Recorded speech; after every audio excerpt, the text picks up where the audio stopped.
The Creaky Cellar Dorm Ranch presents Making Homemade Soap. This is Jacob and Katie, and we're going to make some soap. And we thought we would make a quick video to show our friends and family how it's done. Jacob has the molds in front of him, and Katie too. This is just a regular soap bar. Silicone mold. Silicone mold. You can have duck molds if you have them at your thing. We're just using them to make it hot. Yeah, silicone molds come in all different styles. That's just an old strawberry box from a farmer's market. And I put plastic in it and lined it so that when I put it in, it will easily come out the box. Continue. You will need a scale. Hopefully one that has one of those fancy little tear buttons so that you can take away the amount that the bowl weighs. Some distilled water, some glass bowls, and you'll need a metal spoon. You need Katie, pick up the protective gear package. You need some protective gear because you definitely don't want lye in your eyes, face, or mouth. That would be very bad. You need a blender. It's a stick blender. I use this one specifically for soap making only. And Jacob, show everybody the lard and the gloves. These are the gloves, and this is the lard. And then you need some regular lye. Okay, so I realized throughout this process that I missed a couple of things amongst the list of things you need. So I decided I would make a very clear and concise, complete list so that you can take a screenshot if you're going to go to the store. There you go. Okay, I just wanted to say a quick something about the lard. I know that probably doesn't sound super sexy, putting lard on your body, but you need some form of fat. And for me, working on a budget, lard started out to be a good option. You can use olive oil, you can use coconut oil, you can use all kinds of fats. Definitely research the ratio. I don't know what they all are, but I saw a video on YouTube that got me started with lard, and it was really, really easy. So I wanted to definitely start with lard. Definitely feel free to branch out from there. So we're going to need some distilled water. And in order to do that, we're going to put our disposable container on top of the scale. And then you're going to, Jacob, zoom in. Katie, move. Use this fancy little tear button to take away the amount that the container weighs. Then we're going to carefully pour in 13.5 ounces. Whoop, where are we at? 12. Okay, next we need to measure out 5.4 ounces of lye. I have my protective goggles, long sleeve shirt, and gloves. I know I'm a little exposed, but I'm going to be very careful on top of using things I can throw away. I'm going to go ahead and turn it on. I'm going to put the container on the scale and hit that fancy tear button. Then I'm going to take my lye very carefully. This is something you definitely don't want to mess up. And get my 5.4 ounces. Have everything in your house ventilated well. I'm going to do this quickly and then we're going to shut off the video, but we only get one shot, so Katie, hold still. You never pour the water into the lye crystals. You put the lye crystals into the water, okay? You definitely don't want to make a mess with this and it will get hot and stinky right away. So I put a protective napkin underneath here above my beautiful wood countertop. Here comes the lye crystals.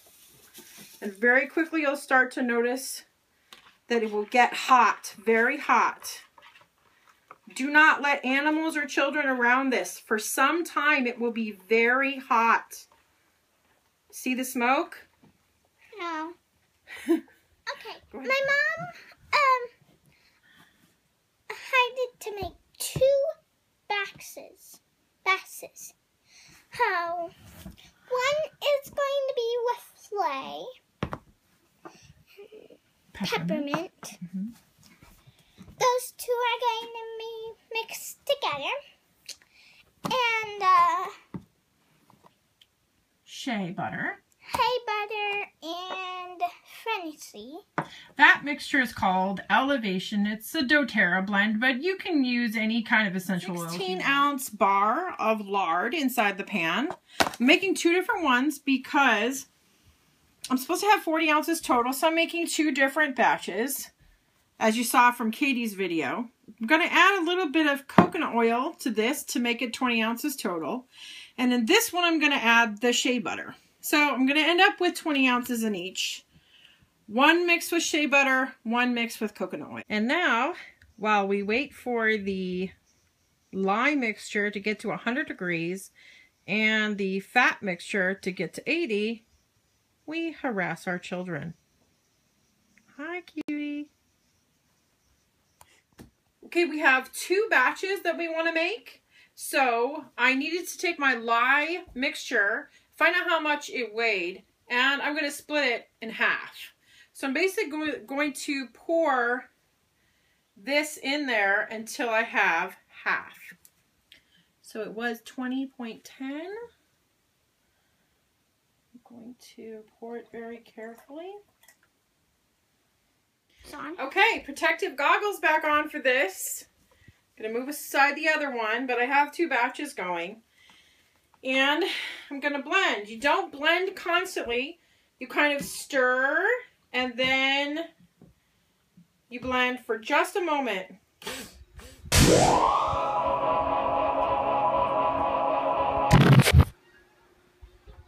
So you keep blending until it's about the consistency of pudding, to where it traces lightly on top. We'll show a video of that. Okay, so this is about the consistency that we need. It's like pudding, it traces. Katie, go ahead and close up on this. It's about like pudding, and it does leave a trace. This is where I put my essential oils in. You don't have to. If you want it fragrance-free, that's fine. Or if you had some other kind of scent choice, you could use it here. I definitely found it challenging to do 2 different scented or types of batches at once. It took a little longer to blend the second batch, and then the first batch is just starting to harden a little.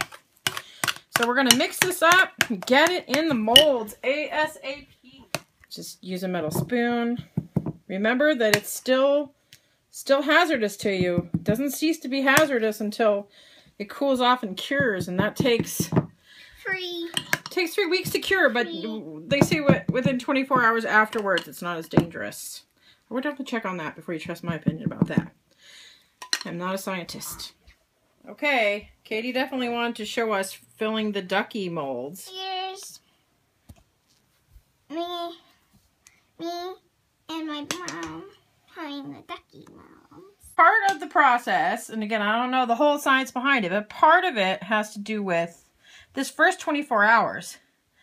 It's supposed to be kept fairly warm, so I'm going to wrap everything in towels, but that means you got to cover it with cardboard so you're not getting the lye mixture, the soap mixture, all over your towels. Also, don't be afraid of this little overlap. I mean, unless you have no other purpose for soap, which I don't know who that's true for. All the little pieces that crack off, I just put in my homemade laundry soap mixture. So, no worries for me. I'd rather make sure it's completely full instead of having holes or bubbles. Okay, so just showing how the cardboard covers are just going to go flat on top of the soap mixture. Like so. So, now they both have cardboard covers, and next time you see them, they'll be covered with towels. For this project, decided I was going to sprinkle the clay in a straight line. I've seen other people do this before. I'm using the back end of a plastic spoon.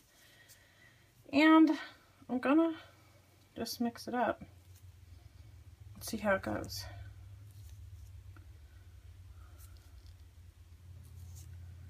I think the problem is that this got a chance to cool a little bit too much before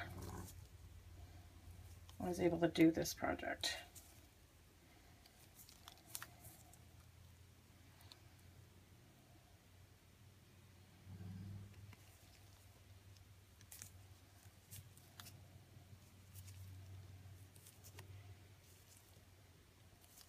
thought it would be neat to try to create a design. Because I've made the plain soap a number of times, but I've never made it with a design. I guess we'll see how it turns out. They're all tucked in for tonight. We'll see how they do for tomorrow. Okay, it's reveal time. It's 24 hours later. Jacob and Katie are going to take the cardboard off. Take a peek.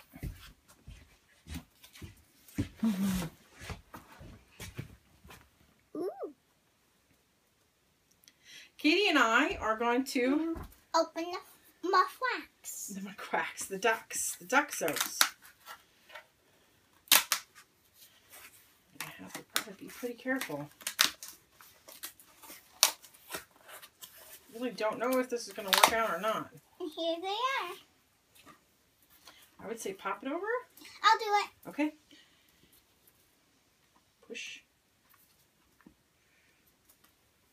That's cute. Now we're going to have to shave it off a little bit.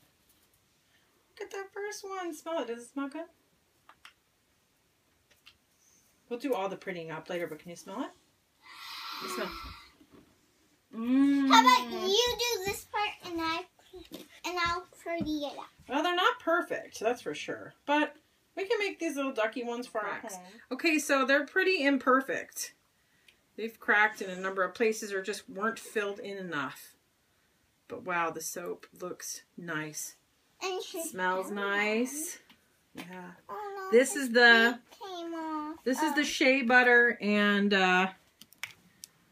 close up, Jacob. Is that what you're doing? Look at this one. Variation. What we're going to do is use a peeler to soften up the edges to make it pretty. I mean, we don't even bother to do that on the bars that we keep for ourselves. But you can use a potato peeler to soften out the edges like Jacob's doing right now. Careful. This is the second one. Yeah. Let me come in closer so we can show people what it looks like. Turn it over the other way, Kay. All done, right? Yeah. Show Jacob. Okay. Now I need the tail peeler. Okay. So far, they look really nice. Okay. Here we are. We flipped it over and pulled the plastic off. And we're going to cut it into bars. Just use a regular slicer. Of course, you can cut it any size you want. Cut regular size bars. And this is the one that has some coconut oil, clay, and peppermint. And it smells so good. Doesn't it, Katie? Let's see how it turns out.